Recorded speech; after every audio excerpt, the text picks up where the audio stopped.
Hi everyone and welcome back to the channel.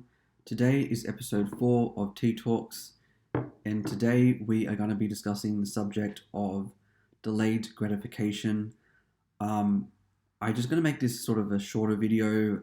Um, I do want to sort of expand on this topic in a future video, but I just want to outlist sort of the ways that I'm struggling with delayed gratification, and also some of the habits that I'm going to implement in order to sort of delay gratification, if that makes sense. I think it's not really delayed gratification I struggle with, it's actually instant. It's more instant gratification that we actually struggle with. I think it's best if we start off with a definition of delayed gratification as well as instant gratification. So I would say delayed gratification is a large reward that you have to put in a lot of effort as well as a lot of patience in order to get to that. So how would I define delayed gratification? I would say that delayed gratification is a large reward that you have to put in a lot of work in to get that reward, as well as a lot of patience. Whereas instant gratification is sort of like smaller rewards that you put in like a tiny little bit of effort and probably no effort at all. But because of those small rewards, you never end up getting that big reward. So basically, that's how I would define instant gratification and delayed gratification. So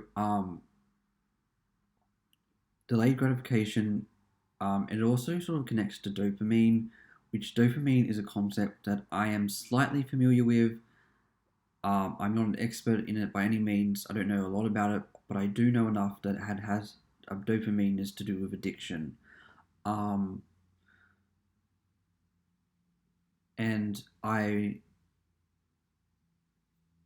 and the connection, from what I understand, the connection between dopamine and um, instant gratification and delayed gratification is that dopamine causes your brain to want instant gratification. Just to give different examples from my personal life, so some things that I struggle with are, so food would be an example. So instead of say like I wanted, well, right now I'm actually decreasing my body fat percentage or attempting to do so. Um, and instead of telling myself, you know what, if you just cut down on sugars for 30 days, you will see results. I sort of like you know what, no, I want the reward now. I want like the sugars now. I want the the high sugar, high sodium, high fat foods. I want that now. I don't want to wait. I just want it now. But basically, what happens is, because I want those sort of small rewards for basically doing nothing, um, I won't be able to get the large reward. And the large reward in this context would be my body fat percentage. I'm getting to where I want it to be. So other examples might be social media. If you constantly go on social media, you won't get anything else done apart from like making you really not productive. It also sort of, there's the whole thing of comparison with others, and sort of just, doom scrolling and gloom scrolling, or whatever they call it now. So I think social media obviously has a impact on your mental health, but I also think like constant is, again, it's that reward, it's that small reward you get for doing nothing.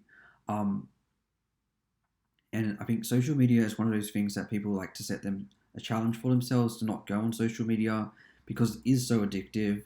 Again, the whole thing with dopamine, it is so addictive that I think people like to set challenges for themselves, saying like, oh, I'm going to go 30 days without social media.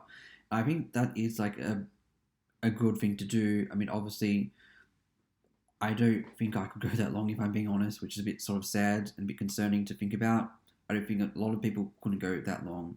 But again, it's like this tiny reward that you give yourself for not doing anything. One of the problems I have is that I'll tell myself, oh, it's okay if you do that. Like, it's okay if you go on Instagram, even though we told ourselves we're only going to do it on the weekend.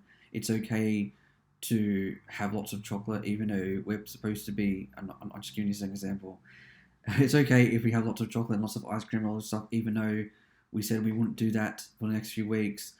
Um, so we sort of like, we give ourselves permission to sort of get these quick dopamine hits. So at the beginning of this video, I defined um, delayed gratification in terms of, well, like hard work, but I also mentioned the word patience, and I think this is what causes problems when we want to change or we want to stop our addictions or grow, at least tame our, like, decrease the amount of time we spend on our addictions, whether that be the internet or certain foods we might be addicted to and stuff like that.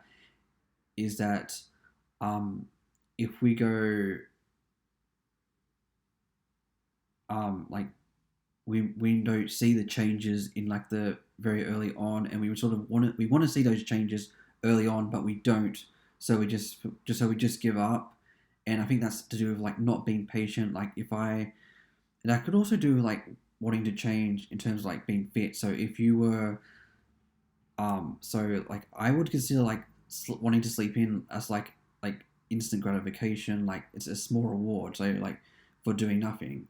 So if you want to sleep in every day and not go to the gym or whatever it is, or not go for a run, then that's also, that's instant gratification because you're giving that yourself a small reward. Whereas going to the gym for a long period of time at a consistent rate, or going for a run, or whatever it is you do for a long period of time at a consistent rate, that's delayed gratification because the reward is, you're obviously more fit, your body fat percentage is going to decrease, and all that good stuff. I think in the context of like sleeping in, it's not so much that we don't really want to face the day. It's more so like we're addicted to our bed, where like it feels so comfortable. We're addicted to that's it. Like that's it.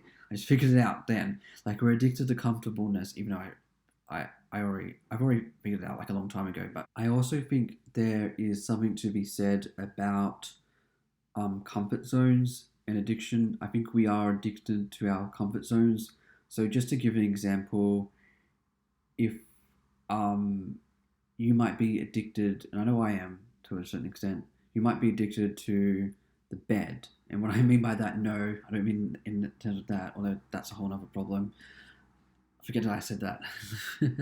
Okay, let me start over. When I say that, I mean when you're sleeping in is what I mean. And so sleeping in and getting out of it's hard to get out of bed. It's not because it's not because you're super tired. It's not because you don't want to face the day. It's because you are addicted to your bed, to the comfortableness, like the physical comfortableness of your bed. You are addicted to that. You're addicted to like feeling really cozy, and I understand that. I really do, especially during winter time. You're really cozy, and you don't want to get out of bed. You rather like stay there. And I think that has more to do. It's because you're addicted to the comfortableness, and so you don't really want to. You don't start your day, or you delay starting your day because of that. You don't want to leave that comfort zone, like that physical comfortableness of your bed.